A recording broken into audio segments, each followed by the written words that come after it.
chats, we've had a lot of panels, but we're going to have a keynote talk on crypto scams and how a blockchain is funding a human trafficking empire. Delivering this talk today is Alex Ring, who's a dedicated fraud fighter with Operation Shamrock. Please join me in welcoming Alex to the stage. Thank you.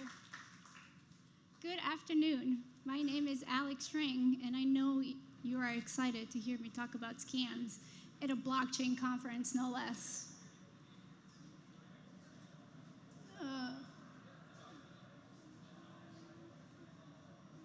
Do you see me? Oh, okay. All right. I wasn't sure. Okay. Can you go back one slide, please? Okay, thank you. Sorry. As I mentioned, my name is Alex Ring, and I am a CEO and founder of Aegis Resolve. It's a forensic accounting firm that focuses on cryptocurrency investigations. I'm also a member of Operation Shamrock. I know some of you have heard of Operation Shamrock here. It is a nonprofit organization that fights against crypto-enabled scams. Our mission is simple: educate, mobilize, disrupt. Educate communities, mobilize people to fight against scams, and then disrupt financing of transnational organized crime. So I'm going to get straight to my point.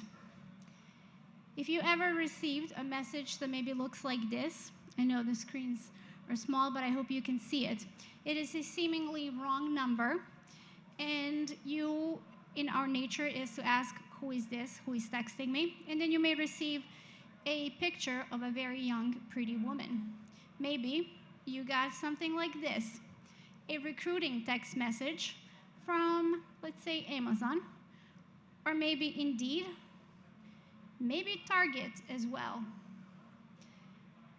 I know you got this one. Your unpaid tolls, your DMV sent you a text message, and somehow state of Connecticut, their email address looks like this. I don't think so. You may have received an email that looks very legitimate, and it's telling you that you can invest $50 in crypto, in Bitcoin, and it's gonna take you to the moon. And it looks very legitimate. But maybe you even get a flyer like this, that it's filled with grammar errors. Maybe it's a bank code that somebody requested. This is the one that I'm gonna go down for. Somebody invited me to a barbecue. A few months ago, somebody texted me and said, the steaks are out of the freezer and the wine bottle is open. I looked at my husband, I said, this is how I'm going down. Maybe it is a Monday morning and you wake up drinking your coffee and you get randomly added in a group chat where Evelyn is offering you a job at Amazon, and then she sends this. Share nudes here, and then she does. It is 8:28 on a Monday morning, and I'm seeing somebody's private parts. But if you think that all of these are not related, I'm here to tell you differently. All of these are part of something much, much larger. This is what is scamming your grandma and my Aunt Susan. This is an international and global problem. Australia, UK, even the FBI is starting to notice things, and you know the problem is serious when the feds are paying attention. This is how your neighbors are losing their hard-earned money. But all of this is a part of something much more sinister. Amnesty International, a leading organization that fights for human rights, published a report earlier this year, said that there is over 200,000 human trafficking victims held in Cambodia alone, over 53 scam compounds. It is happening in Africa, and it is also happening to our children, where sextortion scams are becoming #1 leading cause within the last 2 years of teen suicide. Let that sink in for a moment. So what I'm really talking about, it's called pig butchering scams. And pig butchering scams are a most popular scam in the world right now. This is not me saying that. This is Chainalysis saying this. and the FBI IC3 report. It is on the rise in United States alone, 66% year over year, and 40% on a global level. I know it sounds scary. It originated in China. You see a term on the screen called shazupan, and that term loosely translates from Chinese as fattening up the pig before the slaughter. These scams are online, and yes, you guessed it, they do involve cryptocurrencies, and they're long-term cons. They're not today for today scams. They do not care for that. They want to develop and break down your character and your personality, and they want to steal all of your money with cryptocurrency. So this is how it usually goes. I'm gonna talk to you only about investment scams because those are the most predominant in crypto industry. But there's Roman scams, data breaches, employment scams, as you've seen. But they all start the same way. Online, because I told you that there are human trafficking victims held in Southeast Asia and Africa. So they will reach out to you via text message, on social media, if you're on a dating app. They may send you an email. They may reach out to you on your LinkedIn. They're going to start a conversation, and you may think, Alex, why would I engage with a stranger? But during COVID-19, that's exactly what we did. Because we couldn't talk to our friends and family in person, we started engaging with people online. So it became a social norm that we're talking to strangers online. I talk to hundreds of people on LinkedIn almost on a daily basis that I have never met in person. And you may be lonely. You may just move to a new town because you changed jobs. Maybe your family moved away during COVID, because we all know everybody ran away from Boston and New York into Connecticut and other New England states. Once you start talking to them, they're going to ask you to move that conversation to WhatsApp or Telegram, and that is by design, because WhatsApp and Telegram are end-to-end encryption apps, which means that law enforcement cannot really access it the way they can do with social media messaging apps. Once they do that, they're going to start building trust. And that building of trust, it's not gonna be 2-3 days. Now, they're going to spend 7 months talking to you. I have engaged with a scammer, and I will show you examples, and we talked for 3 months. And it took her 2 months to introduce an investment opportunity. So for 2 months, I talked to a person every single day who wished me a good morning and a good night and showered me with affection and love. So if you are in a spot where you're looking for a partner, they will be a partner for you. If you're looking just for a friend or somebody to talk to, they will do that as well. They will figure out what you need because they're trained to do that. And then once they figure out who you are, what you need in that specific moment, they're going to tell you about an investment opportunity. They're going to send you to a legitimate crypto exchange like Coinbase, Kraken, Gemini, Binance. Pick your exchange, and they're going to tell you, invest a small amount. I made a lot of money because my aunt is a Harvard business graduate, and she taught me how to invest in crypto. But you are an inexperienced investor, so why don't you just put in $1,500? Go to Coinbase, buy $1,500 worth of crypto, and then you do that. And then they tell you, you know what, my aunt just told me that this is the website where you can make more money. Don't leave your money in Coinbase account. Transfer it right here. And that website may look something like this, which is a fake website. May look something like this, where it looks like it's endorsed by Tesla, right? Elon Musk. It may look something like this, like a fake Binance website. How do I know it's fake? Because their domain is launchpad-binance.com. But sometimes we do not pay attention to those details. And so what you're gonna do is you're gonna put your $1,500 into this fake Binance account, and then you're gonna spend 4 days monitoring it. And what is going to happen to that $1,500? It's gonna go up to $4,500. And you're gonna think, holy cow, I just found a gold mine. Then the scammer is gonna tell you, just take that money out. You saw that the website works. I don't want you to lose any money, So just pull your initial investment. And they're going to let you get back your initial investment. That is what is going to make it look legitimate. And then you're going to go home. They're not going to say anything. They're not going to put pressure on you because they're doing that by design. They want you to think about the investments that you're making. They want you to think that you're in control. And what is going to happen is you're going to go home and you're probably going to log in to your Roth IRA or maybe your investment portfolio that you have with Edward Jones. And you're going to start to think, my portfolio is performing at 17% on a year basis. But this crypto website is performing at 250%. So I am probably going to move some money. And then the scammer is going to ask you, how about you put in $10,000 now and see how that goes? And you're going to do it. You're going to put $10,000 because that's exactly what I would do, because why wouldn't you invest in a website that makes you 250% profit? And then over the next couple of months, you're going to pull all of your savings and all of your investments. You're going to invest $550,000 in it. And that's going to sit. You're going to look at your profits go up. At one point, you're going to log into your fake Binance website, and it's going to be $1.7 million. And you're going to say, that is a pretty sweet spot. I'm going to pull my $550,000 initial investment, and I'm going to pay off my debt. I'm going to pay off my house. And then that is their exit strategy.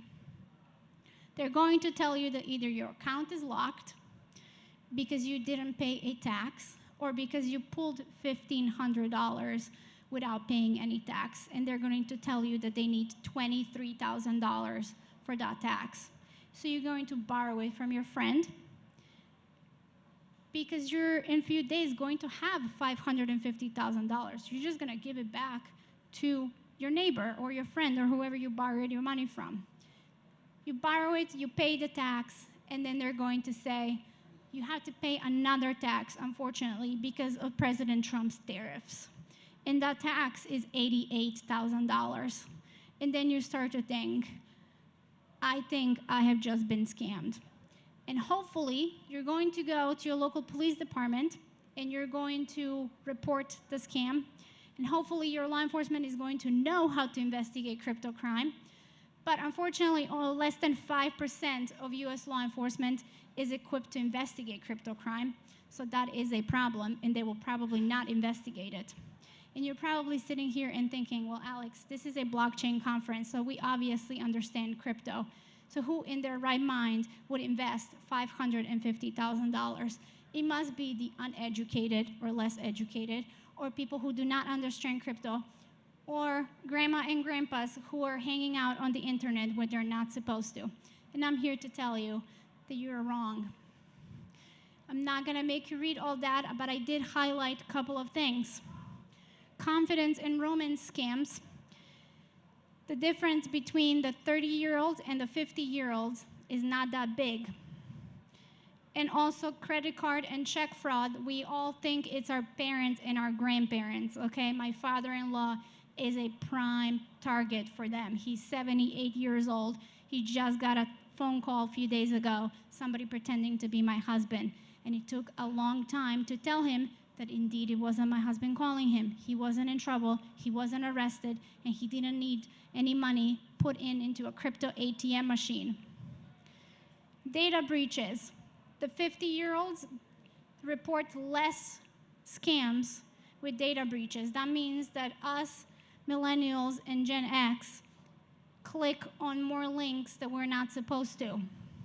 Investment scams, the one that I have explained to you, 50 to 59-year-olds fall for it less than the 20 and 30 and 40-year-olds.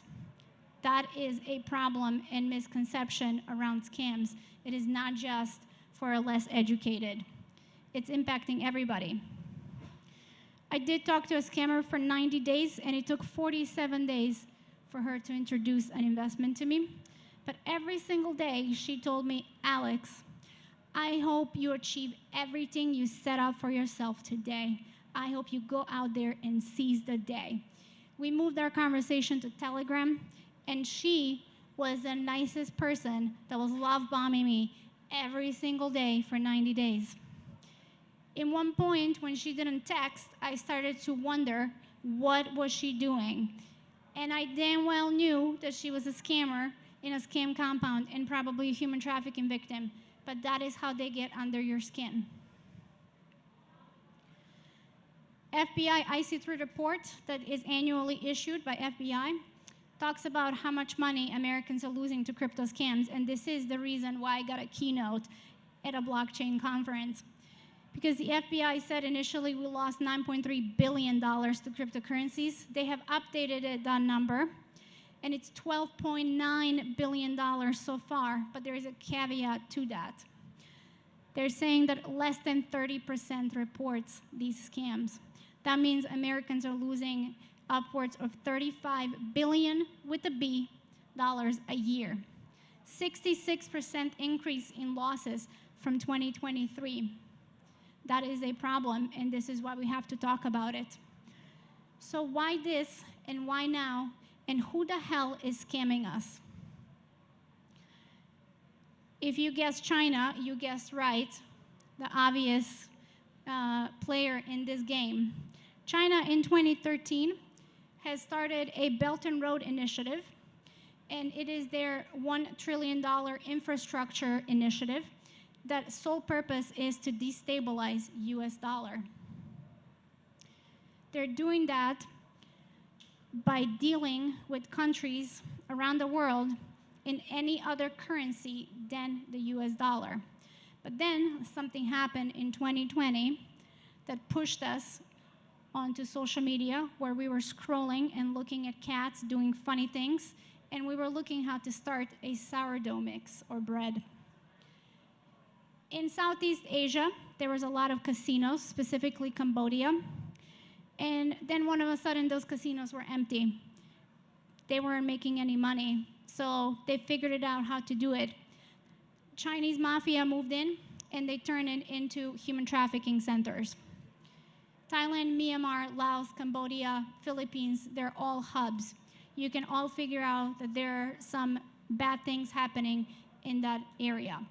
Civil war, a lot of unemployment due to COVID, and human trafficking. The UN estimates that 350,000 people are held captive in Southeast Asia alone. I say that number is probably underestimated, the same way we have underestimated how much we're losing. I say we are probably at 500,000 people held captive and forced into slavery in 2025. And they're doing so the same ways that they're getting at us and stealing our money. Online job posts on Facebook, you have probably seen them the same way you get them on your phone. That's how human trafficking victims get the same messages.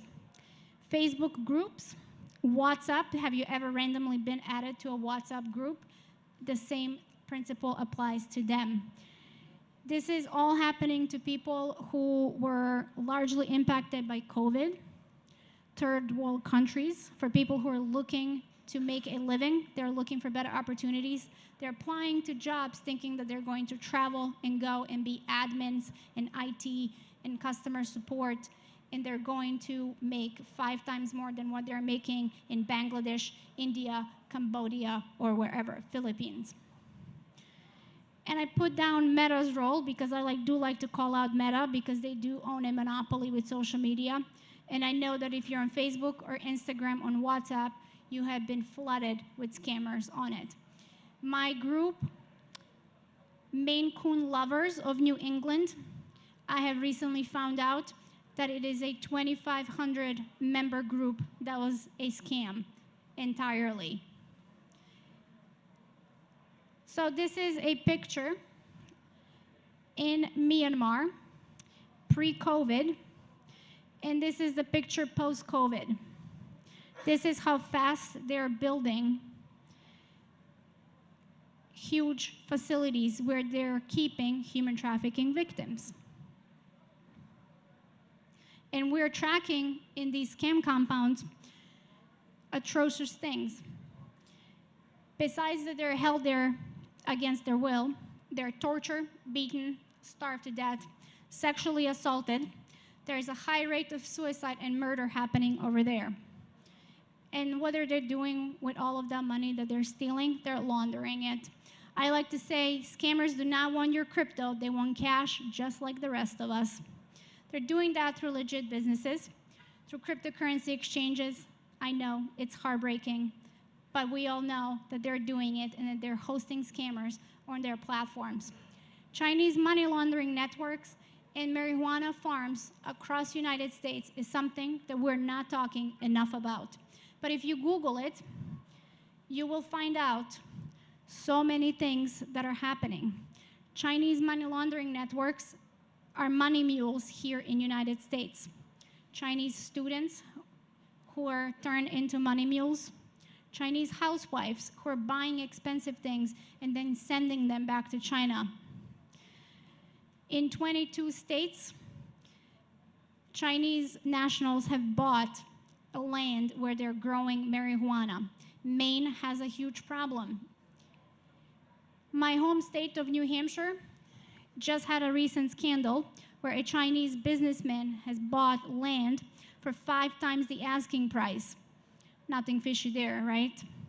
Well, once we looked into why did he buy that, we realized that he got access to the state's water supply. And oh, by the way, it is near a military testing facility. And it is also close to Boston Logan's FAA. They're all over United States, 22 states, California, Michigan, New York, Massachusetts, Maine, New Hampshire, Vermont, you name it, they're in there. It is a multi-billion-dollar business because they need to launder billions of dollars that they're stealing from us. And this is one way to do it. They have partnered up with Mexican cartels because we know that US banks are laundering money for US cartels. That shouldn't be a groundbreaking information at all. So my husband tells me yesterday morning, hey, did you hear that 170 Sinaloa cartel members were arrested across New England? What is Sinaloa cartel doing in New England, you're wondering? We're not near a Mexican border. Well, we are near a lot of marijuana farms where Chinese nationals are laundering money.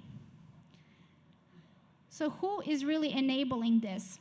We can point fingers at so many different players. Crypto exchanges, they're a known actor. They're hosting crypto. Obviously, they're hosting scammers. Banks. I like to call out banks because they're one of the largest industries in the world, and yet they're running their KYC and AML programs like it's 1984.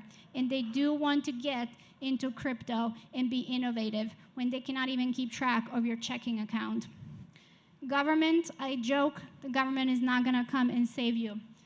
I serve in the United States military, so it's more of an inside joke. But the government is not passing any laws that are protecting the consumers. We had an entire crypto week a few months ago in Washington, D.C., and yet a single bill that has passed did not address the problem of consumer protection. We all fought around stable coins, yet 84% of stable coins are used for scams.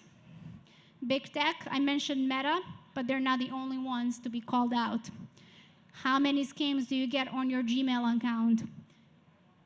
Amazon is looking into getting into a stable coin game without being held accountable as a financial institution. Your AT&T and T-Mobiles of the world are allowing your text messages to go through and are allowing your aunt to respond and get scammed and lose her entire savings. Also, they're allowing one person to buy up to 10,000 SIM cards. So they're hosting SIM farms and scamming you. So you report the number, they just open up a new one. Why are we not regulating that? So what can you do? I know I talk about grim stuff, but I do have solutions for you. On a personal note, Please do not send money to strangers that you meet online or otherwise. Do not click on suspicious links. I'm not one to talk to because a month ago I got hacked because I clicked on a link I was not supposed to. And I do this for a living, but they're that good. They pretended to be somebody I thought I knew, but I didn't pay attention. They hacked all of my data, and I had to factory reset all of my devices. I know it is a first world problem, but have you ever had to do a factory reset and lose everything? It is painful. I'm still recovering from it and downloading apps on my phones and reaching out to people to figure out who they are. Do not reply to messages and emails that look suspicious, even if you're bored and you want to mess with them. It's pointless, and they're human trafficking victims, and there is hundreds of thousands of them. And since we're at a blockchain conference, I know a lot of you are in crypto or crypto-adjacent industries. And there are things that you can do. A lot of you may be in leadership positions. But you can pay attention to how you're doing your due diligence and your KYC, know your customer. And are you prepared for all the AI and deep fakes that are coming out of Southeast Asia? Continuous monitoring, not just for law enforcement and not just for fraud, but in general. Employee education, I always put that there because number one prevention in fraud, any type of currency, fiat or digital, is employee education. Invest in compliance programs. Educate people how to spot fraud, how to spot scams. Law enforcement cooperation. I train law enforcement and I know how much they struggle with getting back the subpoena requests. Currently, my law enforcement in New Hampshire, when they're submitting a subpoena to Meta or Google, 65 days is a minimum for them to get something back from Meta or Google. That is unacceptable considering crypto moves in minutes. We all know that, and that's why we love it. What else you can do? Advocate for better regulations, and don't worry, you don't have to chase me to the parking lot to beat me up because I'm not going to say we need to regulate crypto. I actually believe that there are better ways to solve this problem. Consumer protection is number one.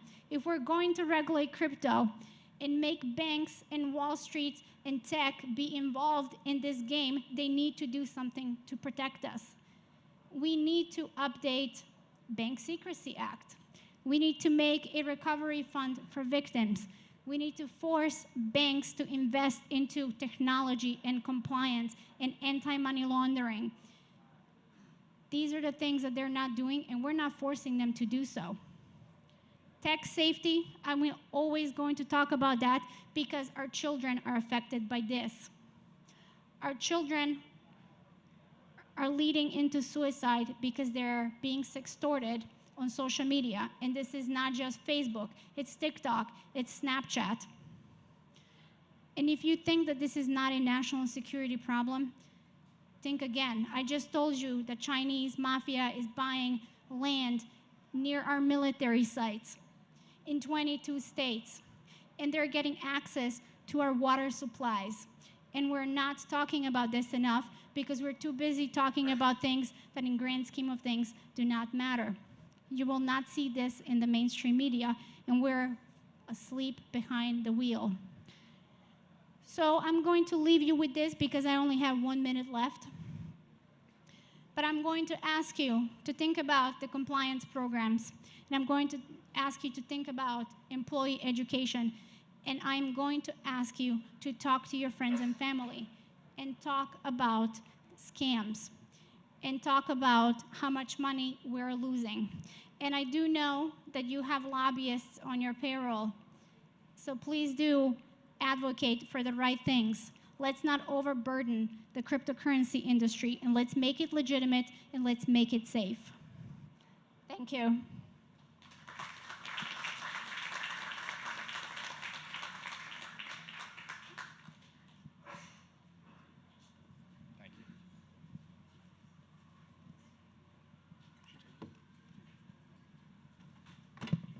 Wow, that was sober presentation, wasn't it?